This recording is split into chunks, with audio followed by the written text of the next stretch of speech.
كي ندعو إلى الله لننشر الخير في الكون الذي حار. تو یہ کوئی ایمان کے خلاف نہیں ہے، یہ خوف اور ڈر کی بات نہیں ہے کہ ڈر کی وجہ سے ہم یہ اعلان کر رہے ہیں، نہیں، بلکہ ایک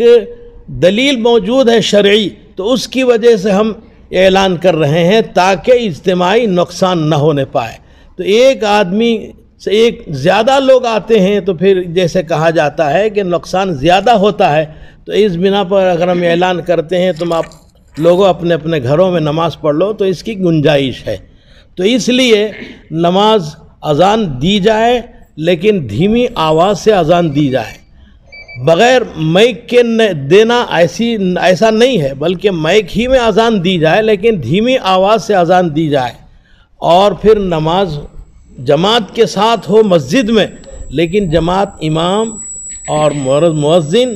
اور دوسرے جو عملہ ہے اور اس میں کام کرنے والے جو ہیں وہ نماز پڑھ لیں اور لوگ سب اپنے اپنے گھروں میں نماز پڑھ لیں. تو ایسی صورت میں یہ دوسرے اجتماعی نقصان بھی نہیں ہوگا اور پھر حکومت کے خلاف ورزی بھی نہیں ہوگی، حکومت کے خلاف ورزی بھی نہیں ہوگی. اس بنا پر ہم اعلان یہ کرتے ہیں تمام علماء کرام کے ساتھ مل کر کہ اس طریقے سے اگر یہ اعلان ہوگا تو اس سے بہت زیادہ فائدہ ہوگا، نقصان نہیں ہوگا اور شریعت کے خلاف بھی نہیں ہوگا، شریعت کے خلاف بھی نہیں ہوگا انشاءاللہ. تو اس لیے اس پر پابندی کر لیتے ہیں تو زیادہ بہتر ہے. لیکن یہ جو اعلان ہے وہ ہمیشہ کے لیے اعلان نہیں ہے کہ اس کے بعد اذان ایسی ہی دی جائے گی دھیمی آواز سے اور کبھی اس کے بعد مسجد میں آنا نہیں، بلکہ 31 مارچ تک جو حکومت کی طرف سے اعلان ہوا ہے اس وقت تک ایسا کیا جائے گا، اس وقت تک ایسا کیا جائے گا کہ لوگ اپنے اپنے گھروں میں نماز پڑھ لیں اور پھر مسجد سے ایسا یہ اعلان ہوگا تو اس کی پابندی کر لیں گے. پھر 31 مارچ کے بعد دیکھا جائے گا، جو اگر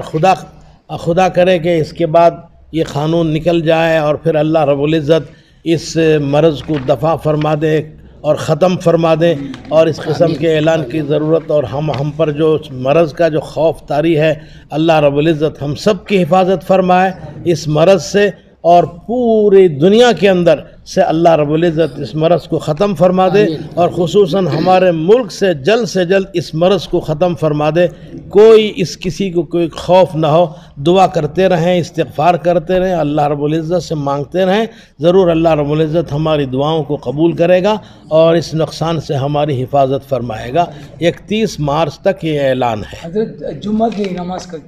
بعد میں اعلان کریں انشاءاللہ.